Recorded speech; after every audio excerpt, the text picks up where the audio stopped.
Hello, magandang hapon po sa lahat sa buong kalpuluan ng Pilipinas at sa karatig nating bansa.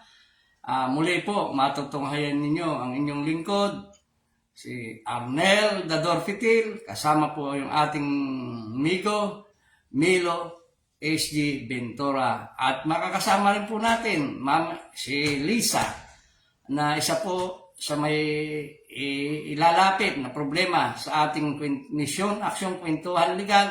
Yan po ang tatapikin natin. At sa huling bahagi po, meron po tayong medyo masila na ating tatalakayin na tayo naman, kung mga bahagi tayo at dito tayo naninirahan, magkakaroon ho tayo na ito simpleng kwentuhan o maanuhan man natin ano ba yung Philippine West Philippine Sea.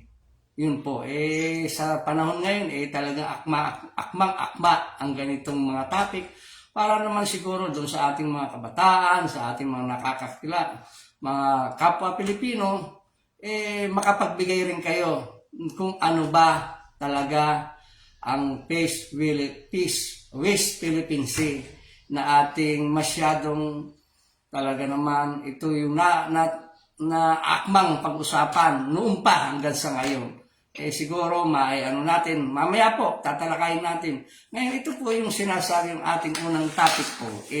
Tungkol po ito sa, bago ko pabatiin yung ating si Migong Milo, anuhin po muna natin yung ating paksa. Ukol po ito doon sa pasalo, na pag ikaw, pasalo at hulugan, di na nakabayad, pinaalis ng nakabili. Yun. Pasok, Migo. Bati ka muna para at least tuloy-tuloy tayo. Magandang hapon po muli. Masaya po akong makabalik sa ating pag-ere at makipagtalakayan sa ating sa inyo lahat. Ngayon puntahan po natin yung issue. Pabatiin muna natin yung isa natin amigo, yung ating Miga na makakasama ngayong ito kasi siya ay sa lumapit sa atin. Magandang Ma'am Lisa, magandang hapon po sa inyo. Hello. Nawala ata yung ating kasama. Yan.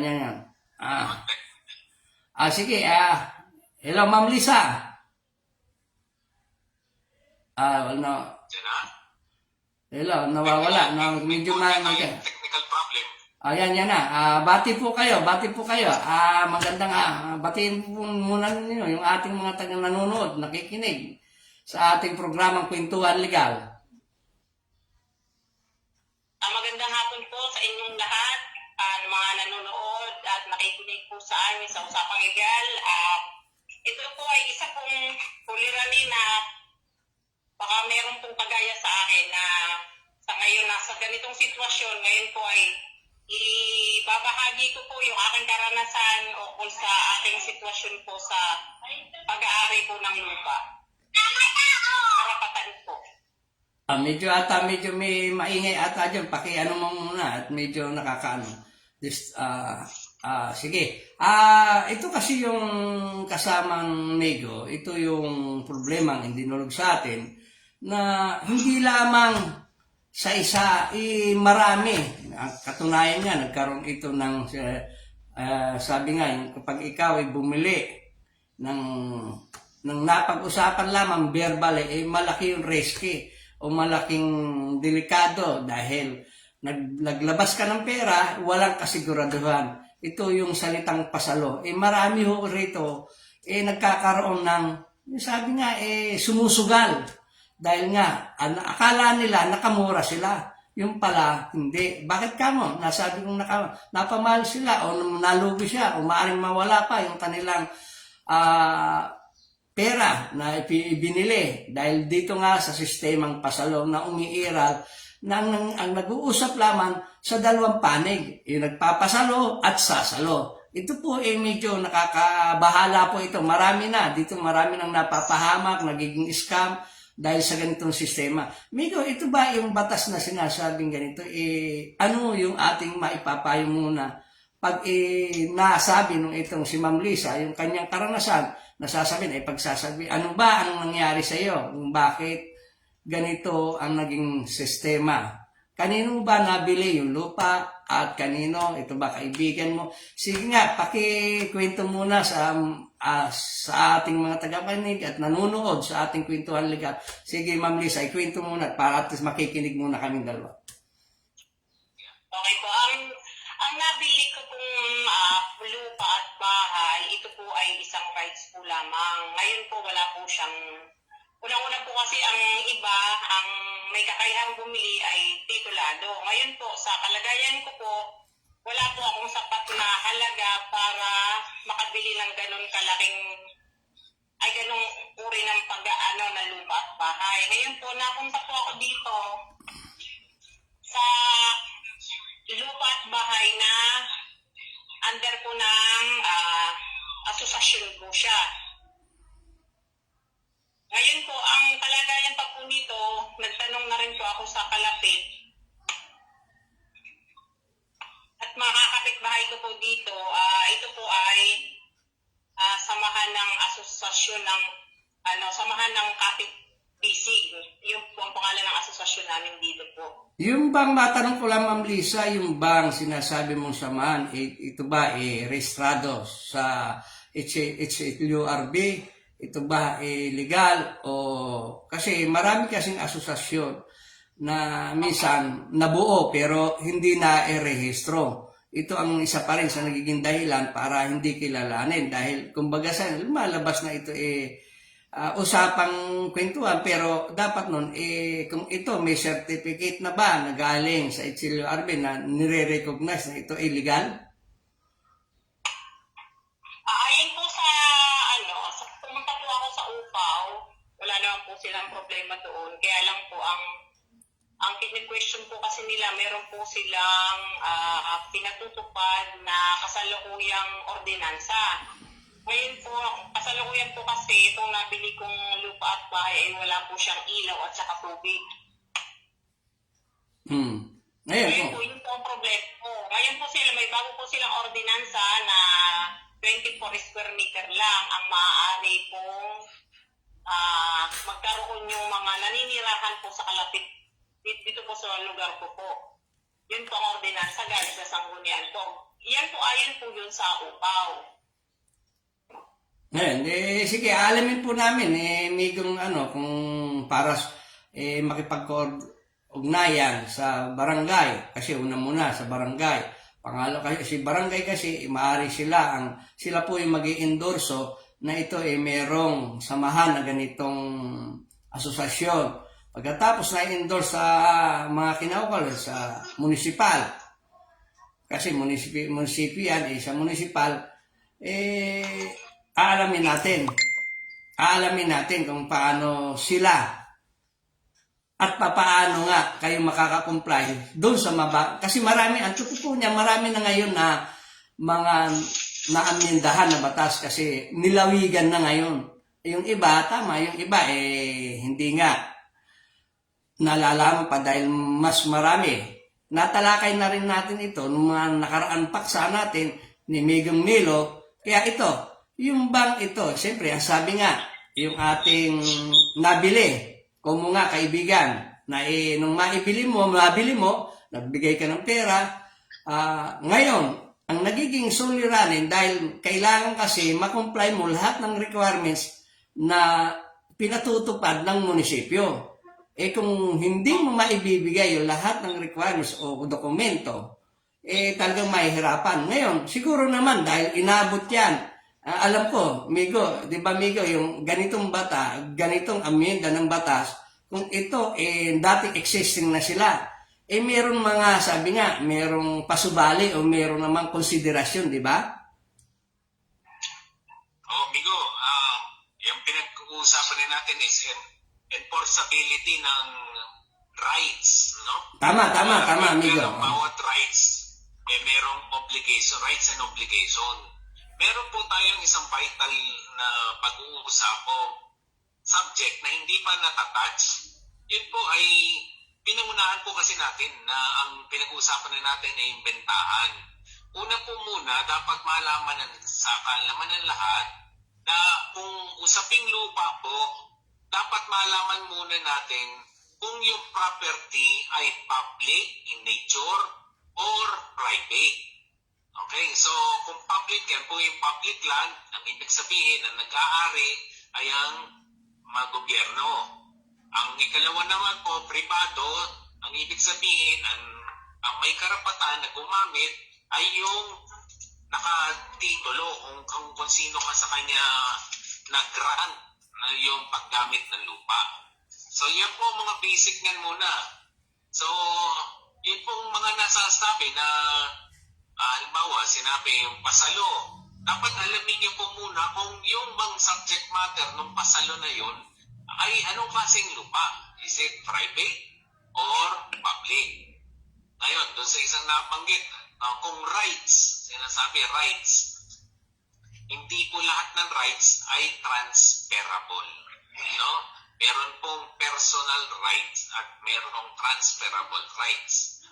Ngayon, kung sinabi na yung transferable right yan, dapat po nating tingnan kung tama po ba na may transfer, validly transferred yung tinatawag na right.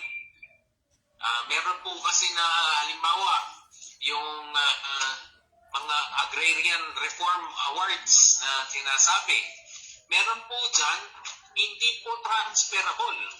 Meaning kung sakali na merong bagong mag-aari, it is only subject to ang pwede lang ay yung kanyang hereditary succession. Maring asawa niya, anak niya, o yung mga papalit dun sa kung sino yung naawa. Ayun. So medyo mahaba po talakayan yan. So we have to find out muna ano ba yung subject matter na pinag-uusapan natin. Mahirap po tayo mag-komento na makalawak. Sige, ano natin, Migo, ang ano kasi nito, itong kumunga, itong dinaing sa atin, medyo talagang broad o malawak. Siguro, kapain natin o alamin muna natin sa initial na ganitong bagay, siguro, kung nakita kasi, ayon doon sa naunang kwento niya, ito pribado na pag-aari na natirikan na hindi sila, maaaring hindi nagkasi, kaya nga wala silang ganitong concern o kalagayan dahil hindi naman sila nagpaalam. Maaaring nagpaalam. Pero, so, Migo, ibig sabihin ko hindi nagpaalam, illegal settler o squatter. Pumapasok na nga doon kasi pumapasok sila doon. Kasi kaya nga ipinasalo, sa tingin ko amigo, sa punto natin, kaya nga ipinasalo yun dahil alam niya na mayroong, kumbaga sa last touch, bahala ka na. Parang ganyan siguro ang nangyayari. Last touch ka na. Problema mo, binabili nabili mo, ikaw na mamumroblema dahil yung ngang titulo o wala dahil nakatirik na. Siyempre, sa habang pa siguro, ayon doon sa kwento, ay kay Ma'am Lisa, 25 years na. Siyempre, sa tagal na pinakinabangan, medyo maaaring may naalala ako, itong sinasabi, siyempre, itong Metro Manila, talagang nilosob ng mga illegal settler. Kaya nagkaroon ng batas na yung Lina Loba, tungkol sa squatter, na ang sinasabi, pag ikaw naniraan doon sa pribado na hindi alam, matagal ka na, nagbibigay naman yung batas ng konsiderasyon na ikaw bibigyan na kahit pa paano malilipatan at pinansyal na suporta bago ka palayasin doon sa iyong tinitirikan. Pero ito nga, nagkabilihan na, ito na. Bahay na ba to? Kung mga matagal na, maaring, kaya nga, pumasok na ang upaw. Amigong Nilo, yung upaw kasi, siya ang nangangasiwa dun sa mga kagaya nitong mga illegal sitter, ganito, na sila na ang namamagitan. Gumagawa ng parang para sa manigis, maaring makausap. Yung kausapin, yung may-ari ng lupa. Parang nangyari dito sa, dito sa Tandansuray, kagaya ng lupa ko dyan.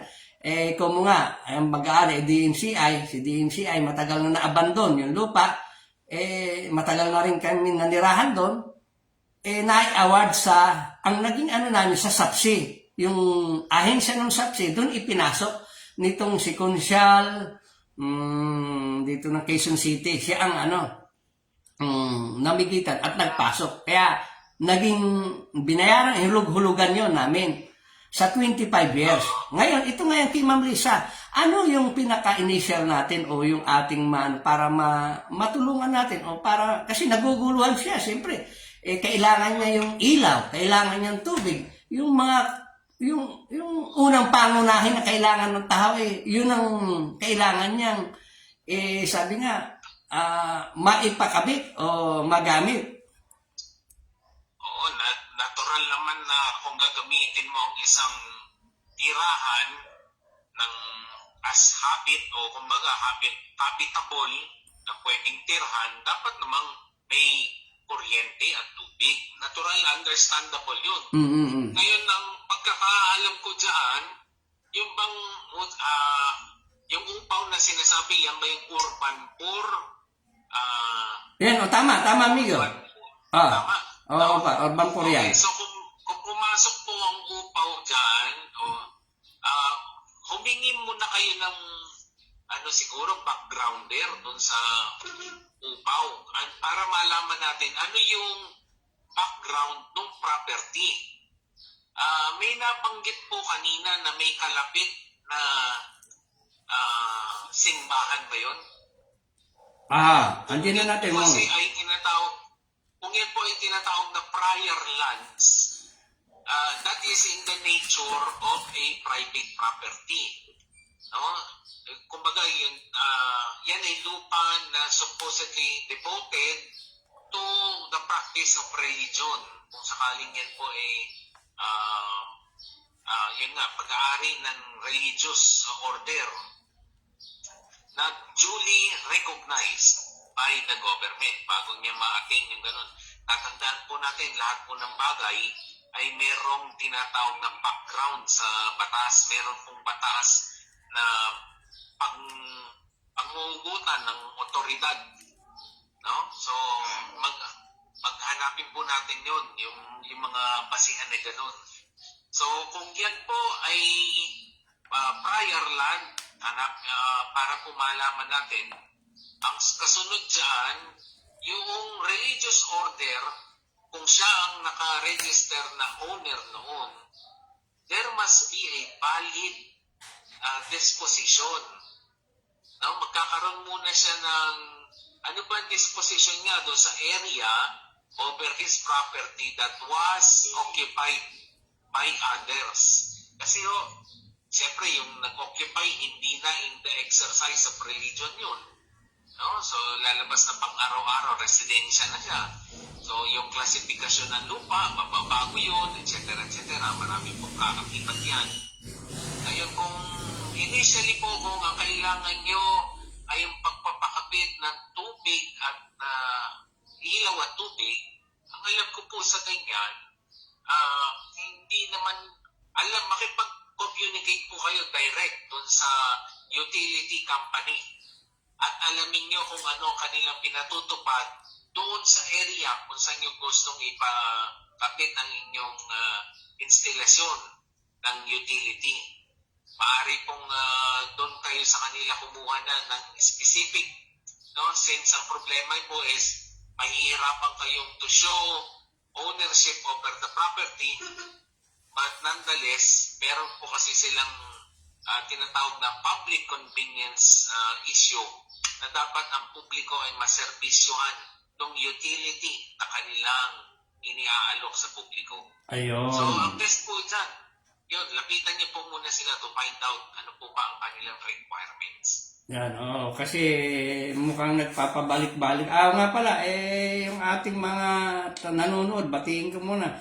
Si Mon Samsom, sir, ng Manila Bulletin, kasalukuyan pong nanonood.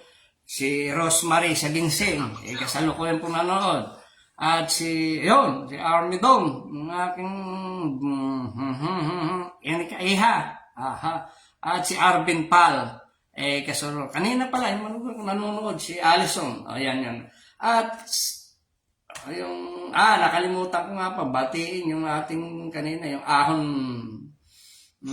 sama ng ahon, nakalimutan ko ano, ahon, foundation. Si Nora Abion ang siyang chairman. Binabati ko po. At babalik tayo, Migong Nilo, kanina pumasok na rin si Mr. Abil, Sir Abila, tungkol din sa kanilang ilalapit na nabili nga niya, dati niyang binili niya sa, kumbaga, nasa Camilla, Carissa. Ngayon, nagkaroon ng problema kung nga dumaan tayo sa mga, alam mo naman, itong buhay na, inflation rate, pandemic, kung marami ang tumama sa atin, kung nga dati, sufficient nakakapaghulog, nahulugan na rin ng mahabang panahon, nung nahulugan ng kung nga nagipit na, dahil na wala ng trabaho. Ganito po kasi ang nangyari sa noong time na napunta po ako ng Bulacan, kailangan ko po ng bahay. So, itong bahay na to, may nagmamayari na first owner po. Bininta po sa akin yung rights. Ayun. Nagkabayaran po kami, pinasa po niya sa akin yung mga dokumento, and then nagpakawa kami ng kasulatan sa barangay. So, sabi sa akin nung may-ari, hintayin ko mag-foreclosure para ako yung papasok na magpapakuloy yung pagkuhan po nitong bahay. Ngayon, ang sabi ko, sir, pwede bang ipagawa po itong bahay? So, pinagawa ko po ito. Dati po, ang tatas po ng mga talay po dito. Bali, inayos ko po, nilinisan ko po. Marami pong nakakasaksi, kahit doon po sa likod. Nung time, tumama po yung, nagkaroon nga po ng family problem. Pagsasama namin mag-asawa, hindi ko na po naasikaso itong bahay. So, hindi pa naman po foreclosure po noon. Ngayon po, dahil sa dami-dami pong pagsubok na dumating po sa buhay, nabigla na lang po ako na may nakabili na po dito sa bahay na nabili po daw niya sa website. So ako naman na nakatira, inaasahan ko naman na ako ang bibili. Dahil may inaasahan naman po akong pangbayad. Ngayon, nabili po nila, nagharap po kami sa barangay. Ang sabi po sa akin sir, pwede kayong umalis na po doon sa bahay kasi nabili na po namin. Ang sabi ko, paano po kami aalis na kami naman po, desidido ko pong bilhin yan, kaya nga po kami nakatira dyan. Pinili po nila, sir, hindi naman po nila ako binigyan man lang ng notice. Pasintabi. So, nagulat po ako. Ang sabi ko po, dito na lumaki yung mga anak ko. Ngayon, ino-operan po niya ako ng 15K to 20K. Yan sabi ko, anuhin ko naman po yan. Ako, ang sabi po niya, sa korte na lang tayo mag-aarap. Yung sabi ko, sige po, di baling matalo po ako, at least trinay ko po yung, pinaglaban ko po yung karapatan ko. Ang sabi ko po naman, siguro naman ang batas, may kuha naman po, may karapatan naman po ako sigurong magsabi yung bawat karapatan ng tao. So, tinutulog ko po ito kung ano po yung dapat ko pong gawin kasi nabili na po niya, pinapakita pong mga resibo na katunayan nabili na po niya. So, itong March 18, pangalawang paghaharap para namin sa barangay, sabi ko, kung na lang, bigyan na lang po ng safe Siguro naman po, akong tumatakbo po yung kaso, nakapag-ipon-ipon na rin po ako siguro. Kasi yung bibiglayan po na kami na paalisip, saan naman po kami lilipat? Saan naman po kami titira? Nag-aaral pa po yung mga anak ko. Yun po yung po dyan. Hindi man lang kami binigyan ng notice. Ayun. Siguro, amigo Milo, sa tingin ko, ito nga, kay Ma'am Lisa kanina nga nasabi sa atin, kung nga, halos iisa. Magkaiba nga lang ng anggol, pero yung sistema iisa. Nakabili ng pasalo, ito, lumalabas rin na ito, pasalo. Di ba, amigo? Kung yun ang term na ginamit nila, Miguel, ang take ko kasi dyan una, sigurado ba tayo na ang ating pinag-uusapan ay lupa ng kamelya? Oh, di ba Karisa yan o ano? Sir, Opo. Karisa po. ay, anong phase po yan? Anong phase po yan? Karisa Puri po. Karisa 4A. Opo. Itong bahay na po ito, dating SSS. So, kaya nagpursigi po akong kinuha. Ngayon, itong SSS, i-transfer po dun sa home mortgage. BFS.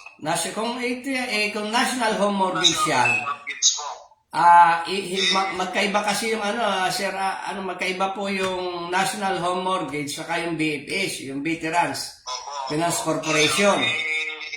Ipinasa na po ng National Home Mortgage dito sa BFS, dito sa Bahay Financing Service. Ngayon, ang pagkakaalam ko po kasi, pag ipinasa na, kasi kung national, hindi, ang SS kasi napunta sa national, ibig sabihin, ipinasa na yung mandato dito sa BFS. BFS naman, dapat, nagbigay ng abiso o sumon na katunan, kayo po, binibigyan namin ng ganito, na maaari nyo pong. Kasi may mga, alam ko po, may mga konsiderasyon na kung sino nakatira, dahil nga nagkaroon kayo ng mutual agreement, doon sa dating may-ari at kayo na ngayon kasalukuyan naninirahan, dapat nabigyan kayo. Kasi alam ko nagsisinsos yan, bago nila anuhin.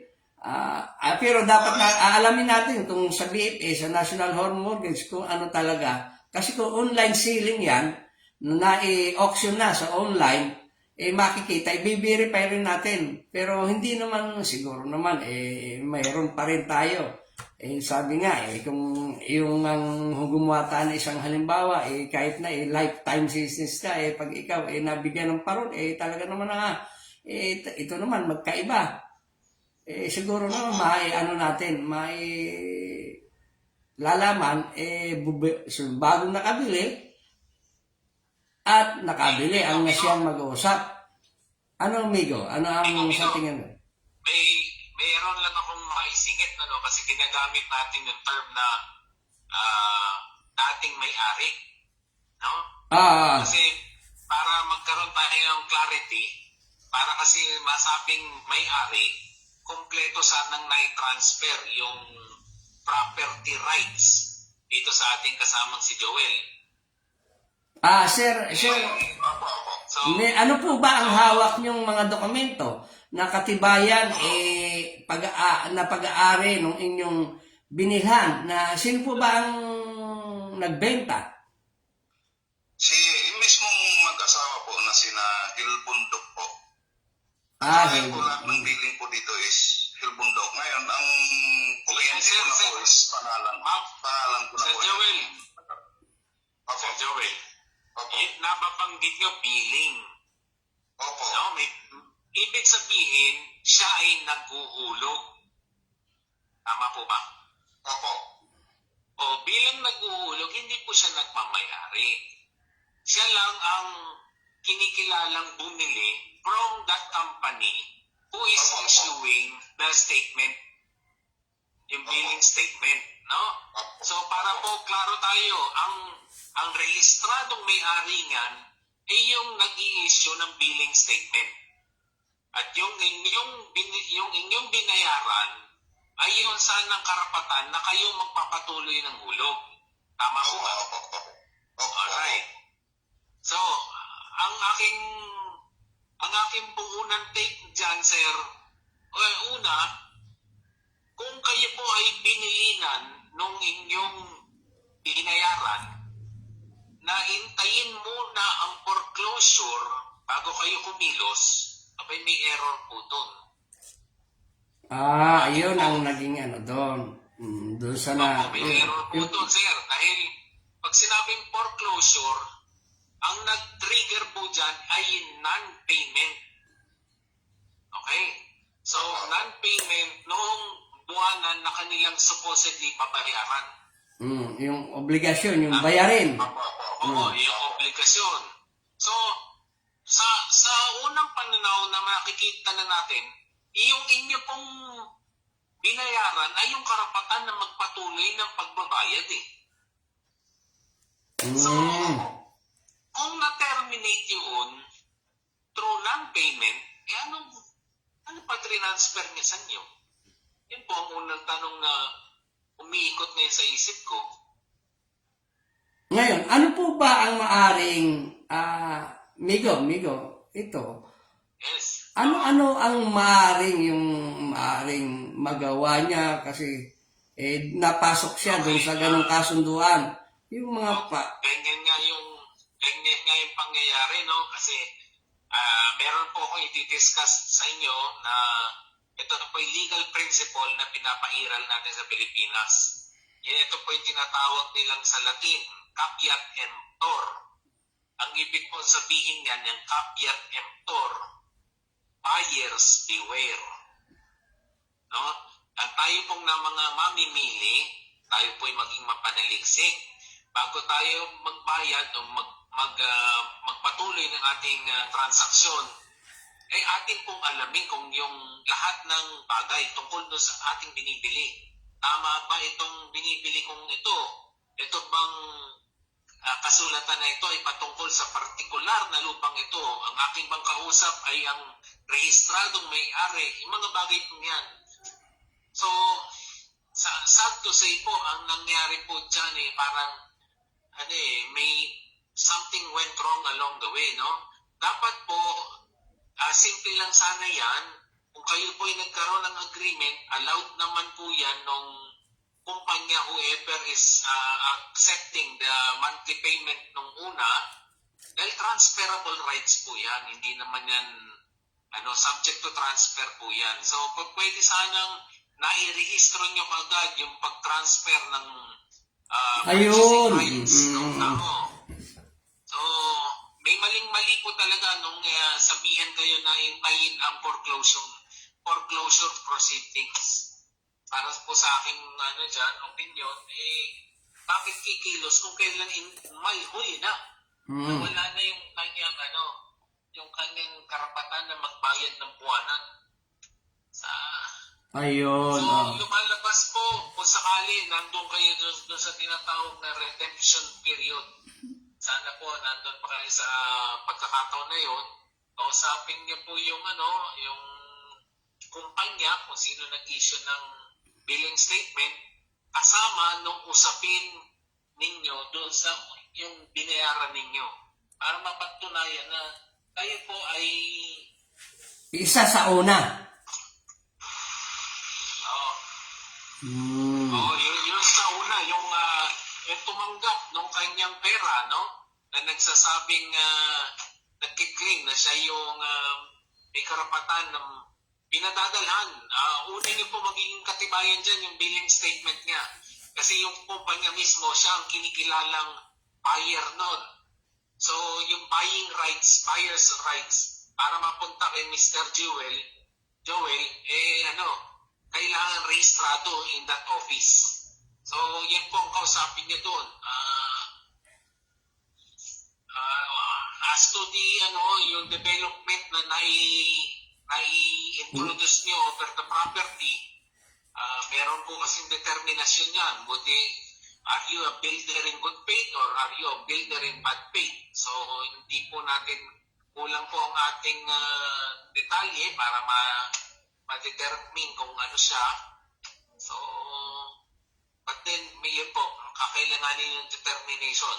At Tayo least, po ay builder in good faith, then 100% of your introduction or improvements improved will be subject to reimbursement. ayun. But if not, kung builder in bad faith, sorry po, talagang kung ano man ang naigas na doon, wala pong balik. Ngayon, ano po ang recourse ninyo? Ang recourse po ninyo, pwede kayong doon sa original nyo kausap, since nag-partake kayo ng for value o may pera na mga binitawan, possible po na mabawi nyo yun kung ano man yung ibinayad nyo. Dahil wala naman na i-transfer. What was transferred? Yun ang question. So, Ayun. pwede pong Maliban. Possible recourse ni Mr. Joel. Ayun. Joel. At least, ito, siguro itong dalawa nga natin nagparating ng kanilang mga hinaing. Sa tingin ko, Mego, meron naman nakita ako na kahit papaano, hindi natin, siyempre dito sa programang Mission Action sa Panlegal, tayo naman para mabigyan natin ng advice, maalalayan, yung ikagagaan ng kanilang kalooban para sa ganun, tuloy-tuloy ang bay. Alam naman natin, marami tayong pinagdaan, lahat naman dumaan. Kaya, at binabati ko nga pala, kanina pa, itong si Sir Ariel Mendoza, kasalukuyan nanonood, at si Ramirez Magdaong, Jason, ayan, kasalukuyan po siyang nanonood. At kay Mang Lisa nga pala, doon sa kanila, ano natin, kasi halos parehas na parehas yung kanilang problema. Ito naman, pinaalis natin, ito naman, kailangan niyang maglagay ng ilaw at tubig para tuloy-tuloy ang kanyang, walang magkaiba. Pero, ang punto, nakikita, halos pumapasok sa pasalong sistema. Di ba, amigo? Yes, agree. Ayan.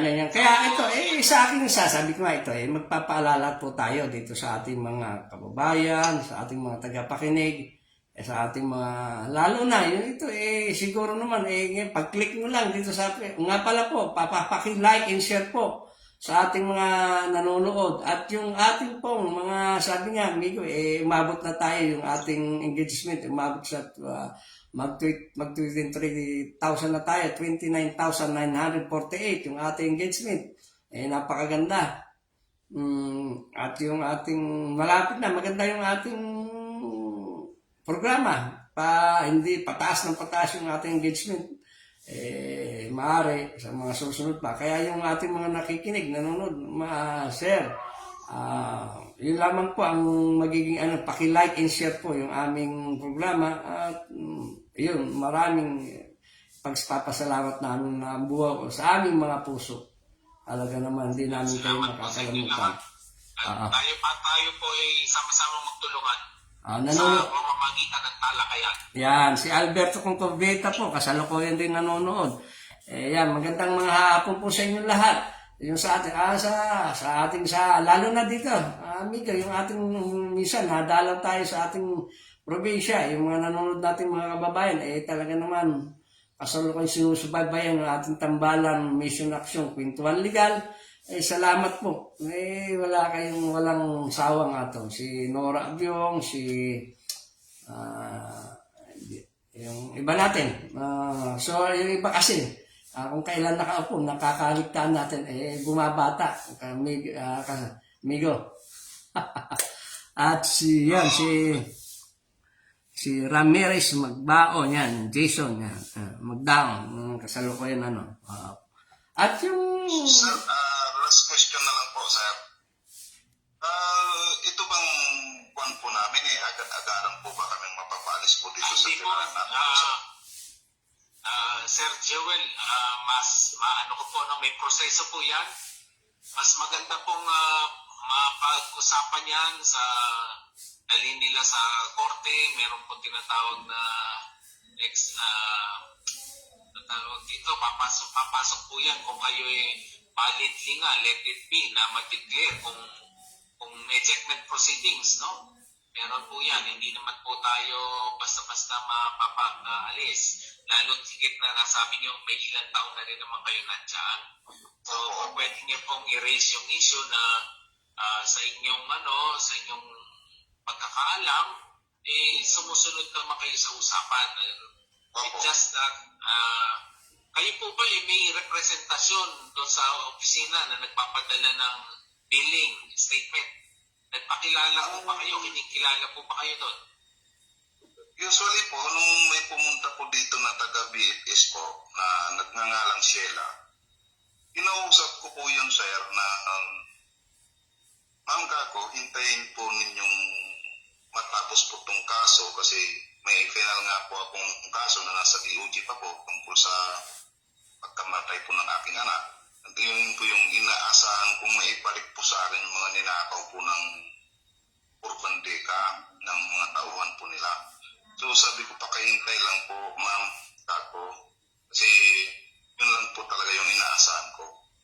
So sabi niya, sige, sabi niya, ngayon, nagulat po ako, sir, na may nakabili na. Maaring ito, bigyan naman natin ng din. Sir Joel, kasi minsan kasi yung ating pakiusap, tama po yun, nakiusap kayo. Alam mo, itong mga developer, mga ganito, kung sino yung unang nagbigay o naglatag, yun ang nagiging priority, yun ang masaklap doon. Pero binibigyan naman. Alamin natin kung ano. Siguro alamin natin kung ano talaga ang naging proseso sa tulong ng Mission Action. Maalaman natin, malaman natin, lalo kagaya ng masabi ko nga, yung unang nagparating ng kanilang hinaing na kailangan kasi napansin ko dun sa mga nauna na may mga ilaw naman, pero iisa naman ang lugar, pero nabigyan ng ilaw at tubig, pero inabot nga lang ito dito sa pangalawa, yung una, na inabot nga lang sila ng medyo nagkaroon ng paghihigpit o mga amyendang bagong patakaran, lalo na ngayon, dahil halos lahat naman, lalo na, kahit sa mapanegosyo, di ba, kagaya ng isang araw, tinalakay natin yung sa permit, business permit, maraming pagbabago noon. Sabihin, magninegosyo ka, ito tapos. Ngayon, maraming mga requirements o requirements ang kailangan na. Dahil siguro, napag-aralan na, ito na ngayon ang inaano. Pero sa tingin ko naman, merong Katulad po ito, sir, ay may monthly due naman kami binabayaran po dito sa UWA. Nagbabayad naman po kami ng monthly due. So, ibig sabihin, kami po kinikilala na talagang liitin mong nakatira na po dito. And then yung kwan po dito, yung sa kuryente, nung una po, itong bago napunta po sa akin itong bahay na to, matagal rin po na walang kuryente. Pero nung in-apply ko po, tinanapan po ako ng mga dokumento, yun po yung ipinasa ko dun sa Meralco. So, ngayon, itong kuryente ay pangalan ko na po yung nakalagay. magandang ano yan. Maganda isa sa ano yan, magandang makakasuporta sa inyong mga dokumento na katunayan, yun nga. Ano kasi? Tapos itong metro ng tubig, hindi ko pa po pangalan. Pangalan pa po ni Hil Bundok ang nakapangalan. Pero yung kuryente, sa akin na po nakapangalan po yun. Hindi. Sir Joel, yan pong mga resibo nyo ng utilities, ang mapapatunayan po niyan ay yung gano'n na kayong katagal dyan sa lugar na yan. Ayun. Yun po may establish niyan. Pero kahit sa sorry to say, hindi po ma-discuss niyan yung issue of ownership. Iba pa rin po yun.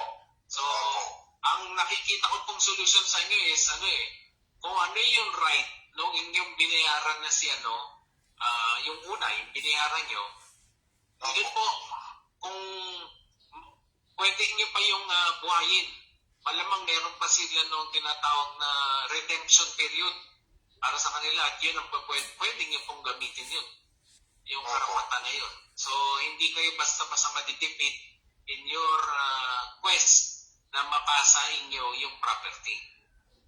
Makipag-ugnayan po kayo doon sa kumpanya kung sino yung nag-i-issue ng billing statement, sir. Ito ang advice ko sa inyo sa lalong madaling panahon. Opo, salamat po. Ayun.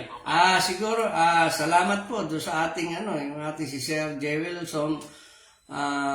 Salamat sa pagtawag niyo, paglapit sa Mission Action, Kwentuhan Legal.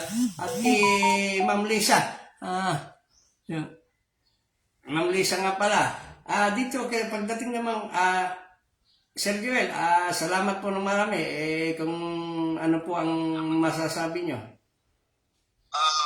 Sa una-una po sa lahat, nagpapasalamat po ako sa inyo, sir, sa Mission and Action at saka kay Atty. Milo Maraming salamat po sa mga natutunan ko at napakinggan ko po yung mga magandang payo niyo po.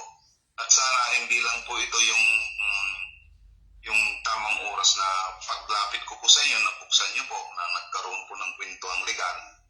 Ang una-una po talaga dito yung aking hinihiling po sa inyo, sir, sa Mission in Action. Maraming salamat po sa mga naitutulong nyo at na suporta nyo po sa akin. Lalong-lalo na po yung pagharap ko sa isang dambuhalang kalaban na nandoon pa sa DOJ na hanggang ngayon po wala pa yung resolution na samantalang 60 days ang sabi pero Sir, doon po kasi hindi natin pwedeng talakayin dyan sa ganitong programa, medyo po tayo dyan. Ito po kasing sa atin, kwentong ng legal, matiteknikal po tayo. Hindi tayo, pag ang isang mawalang galang na po, sa isa pong hindi po natin po pwedeng banggitin o baka makontent po tayo.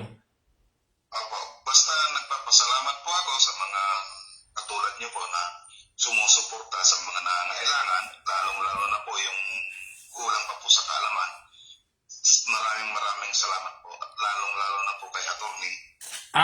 Sige po, Sir J. Wilson, salamat doon sa iyong kay Ma'am Lisa naman. Hello, Ma'am Lisa. Hello po, magandang hapon po ulit. Ayun nga po, na maraming salamat po sa informasyon po nalaman. Makakatulong po sa akin po sa pagtalakad ko po ulit. Babalik po kasi ako doon eh. Ngayon po, yun nga po yung procedure po ng aking po mga kakailanganin. Bali po, maghihintay pa po ako. Kasi napapaload po ako sa ordinansa po ng aming lugar.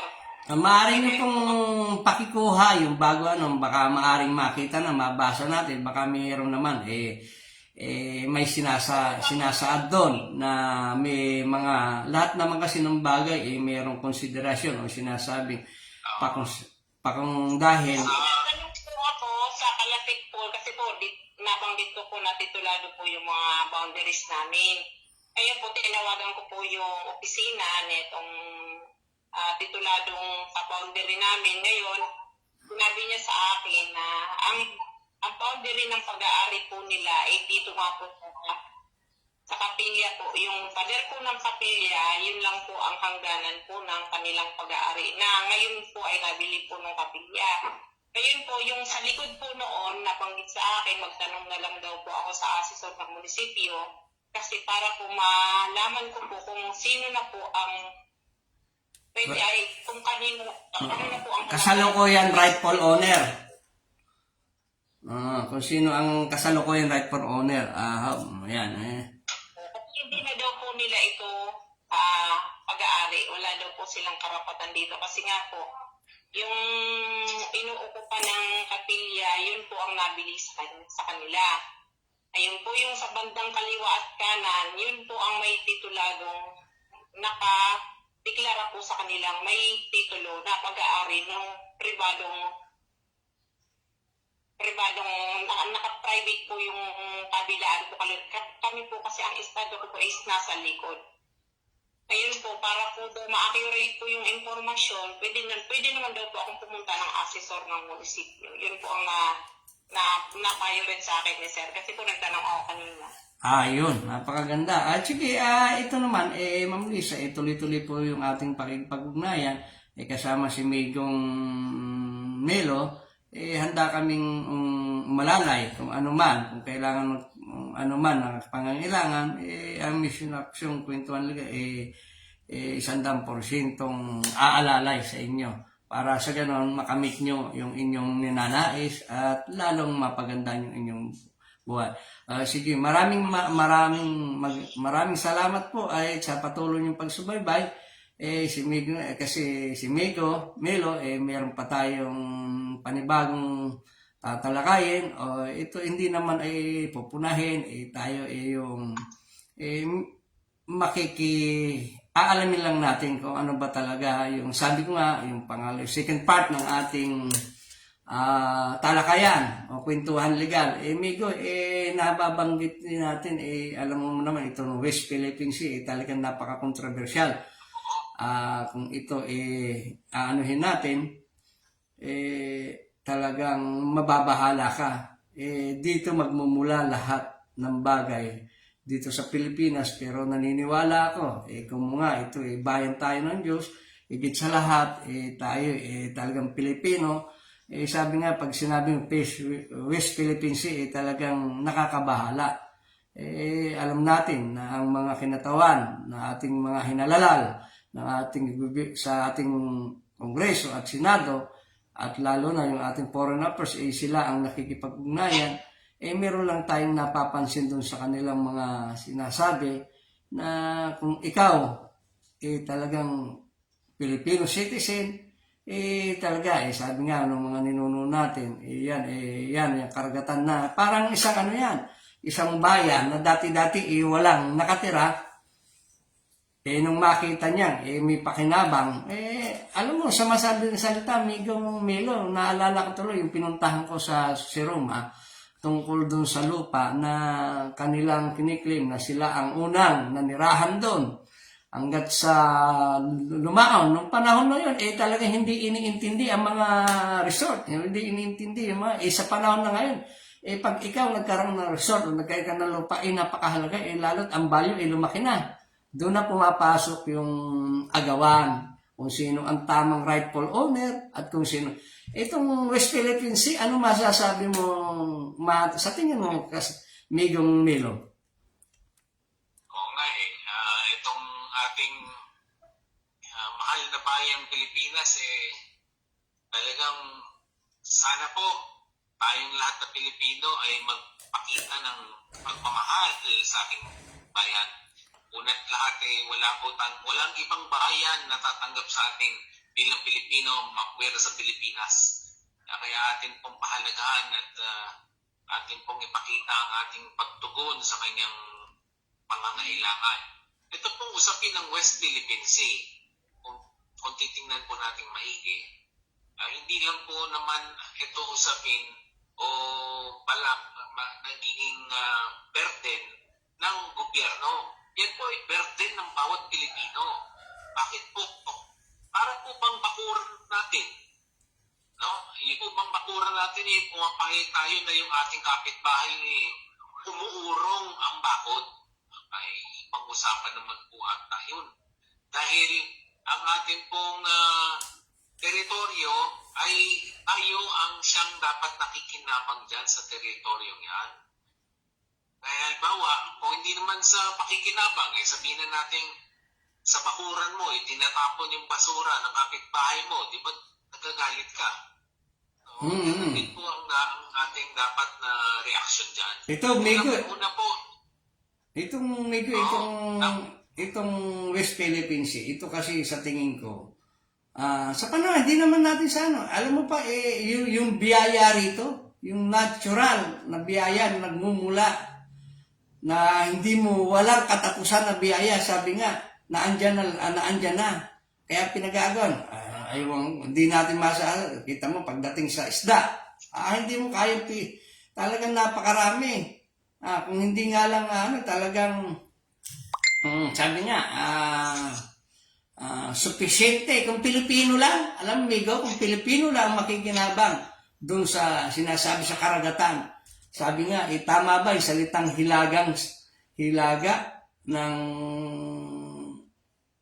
bahagi ng ating Pilipinas? Kasi kung ikaw maglalayag, kung ikaw maglalayag, papunta doon, kung nga, kaharap dito sa Zambales, ang malapit kasi yan, naandyan, sabi nga, kung ikaw, makikita mo yan, kahit na, sabi nga, abot tanaw ng iyong mata, makikita mo yun. Ito pala ipapuntang, sasabihin mo, ito papuntang China. Tama? Doon sa kabila naman, maaaring itong kalapit na Indonesia. Pag naglalay ka, sasabihin, di mo yan, ito pala yung bundok ng ganito. Di ba? Makikita mo. Pag ikaw nasa Pilipinas, yung mga karatig na bundok, alam mo yan kung ano ituturo. Ito, kung nga itong West Philippines nakaanuhan. Meron na akong ito, alabat pinag-uusapan natin, makikita mo, yung isa kong di ko makalimutan, may mga salitang dapat na, di ba, sinasabing claimant. Kapag sinabing claimant, tayo nga yung talagang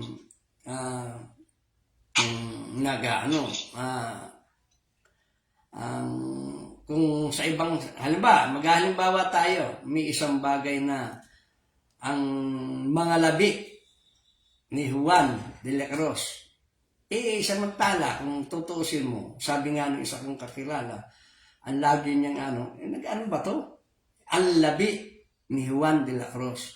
Di ba? Bakit ang ganon? Ang mga labi.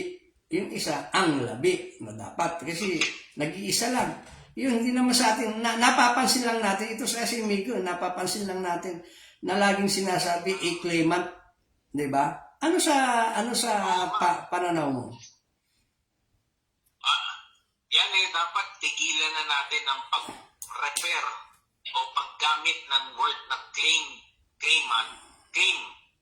doon sa area o teritoryo ng Pilipinas. Pag tayo yung nagde-describe po ng West Philippine Sea, hindi po tayo po definitely may-ari nung area niyan. Yan po ay napapaloob sa tinatawag na UNCLOS. No? Ang UNCLOS po ay doon nakadetermina gaano kalayo o distansya yung tinatawag na 12 nautical miles, 300 nautical miles. Meron po mga sukat-sukat yan na legally binding sa buong mundo na yung area yan ay exclusive economic zone ng Pilipinas. Ibig sabihin, lahat ng activity doon na may economic aspect, dapat Pilipinas ang makikinabang. So, yung pong 12 nautical miles, yung tinatawag municipal waters po yan. So, kung sino yung LGU na nakatapat doon, siya may karapatan ng mag-issue ng mga lisensya o mga bagay-bagay na yan. Bakit po natin dapat pahalagahan yan? Yan po ay natural resources at dapat lang pagyamanin yan ang Pilipino. Dapat po nating pahalagahan yan ng gusto talaga. Atin pong pangalagaan at ipakita natin ang ating pagmamahal o pagpapahalaga sa ating natural resources sa pamamagitan ng pagpapakita ng ating suporta. Pakikipag-isa. Suporta natin. Siguro, alam mo, Migong Milo, ito napapanahon na siguro kasi ilang presidente na ang lumipas. Nag-umpisa kay President Ramos, kay Irap, yung mga yun, mga nakaraan na. Nag-umpisa sa EDSA, di ba? Si Pangulong Cory, Pangulong Joseph Estrada, Pangulong Ramos, Pangulong JMA. Tapos, itong Pangulong Aquino na ulit. Hanggat dito na kay Duterte. Talaga naman mahaba na, ilan kung 6 na, dekada na. Ang sabi nga sa bagay, hindi natin alam kung hanggang saan. Sabi nga, hindi naman tayo makapagdeklara ng, sabi nga, yung kung kailan matatapos na yan. Dahil alam mo, minsan, sabi nga sa kaso natin, pag yung sa atin nga, na-desisyonan na, ayaw pa rin kilalanin ng natalo. Ano naman ang magagawa natin? Siguro naman, ayun ko kung tama yung nasa isip ko kung nagkakaisa tayo, natatandaan mo ba, Migo, na noong nagkaroon tayo ng referendum? Hindi naman kinakailangan ng referendum sa aking pananaw sa bagay na yan. Okay. Dahil ang issue din is, ano ba magagawa natin bilang mga Pilipino para matulungan ang ating claim o over the West Philippine Sea. Ang tingin ko po dyan una sa lahat, tapusin na po natin yung usapin na yan. Atin pong i-claim, atin po ang West Philippine Sea. Tigilan ang paggamit ng terminong claim. No? Tapos na po yung panahon ng pagpapakita o pag-prove doon sa claim na yun. Yan po kaya nga tayo nagawaran po ng ruling in our favor. That means kinilala ng buong mundo na atin yan mapuwera doon sa mga nakikipagbakbakan ba sa ating claim o sa ating pag-aari. No? Yan po ay dumaan na sa proseso. Ngayon po hindi sila marunong tumanaw ng process, another issue na po yun. Dalhin po natin sa proper forum siguro. Baka yan po ay tamang usapin na idulog na natin doon sa kung sino nakakataas at sabihin na paano po ito. Much as nasabi nyo nga na atin ito, Hanggang sa kasalukuyan, Migo, wala pa lang talaga. Sabi ko nga, siguro, kasamang Migo, ang ganda nito sa ating pag tinalakay natin to ulit para lalo pa nating, siyempre, sabi nga nila, ang dami nagpapasalamat, maraming nasisiyan doon sa ating tatalakayan dahil nagkakaroon sila ng malawak na kaalaman na tinatalakay natin. Lalo natin tayo magkakaroon ng research, ma-research natin kung ano ba talaga ang status na. Hanggang saan na ba tayo? Yung level bilang isang may-ari na sinasabi ng West Philippine Sea. Na talaga nang kung pag ikaw sa Zambales, sabi niya, kaya mong isang bato lang, mararating na. Diba? Pag makakarating yung bato mo, yun. Kaya sabi ko marami tayong, maraming masustansya tayong matatalakay pag dating sa ganitong kwentuhan legal. Sabi ko nga, ano pa man, nais niyong ipaabot, nais niyong talakayin, ibigay niyo lamang sa amin, ibigay niyo yung paksa, at kung may mga dokumento naman, iparating nyo sa akin para sa ganon maging ang team ng Kwentuhan Legal, ma-resource namin, maipaliwanag namin ng akma-aksakto na hindi wala kaming nilalabag sa aming Kwentuhan Legal. Dahil Kwentuhan Legal nga ito, kahit yung aming usapan na ganito, makapagbigay ng aral o diya o alalay para sa ating mga tagapakinig, tagapanood, lalo na itong sa mission action. Isip ko nga, Migong May, na i-promote kaya natin dito sa mission action, no? Una pa dito. Magpalikom ng mahal ko ang Pilipinas, Pinoy ako. Lagyan nyo ng bilang yung text message. Yan, gagawa natin. Susunod, number 2. Ito, Migo, magkakaroon tayong poll, ilalagay natin sa ating, kasalukuyan nanonood yung ating, talagang veteranong broadcaster at anchorman, si Nel Miranda. Salamat sa iyong panonood. Binabati kita. Salamat. Siguro, paggagawa tayo ng sa susunod natin talakayan, Migo, ikaw mo nga, yung ating, di tayo ganito kagaling sa technical, itatanong natin kung paano magkakaroon ng polling na yung ako, yung sinabi mo, ano nga yun, Migo? Pilipino ko, mahal ko, bayan ko.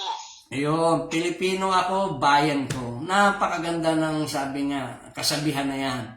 Wala, naalala ko tuloy, nung sabi nga,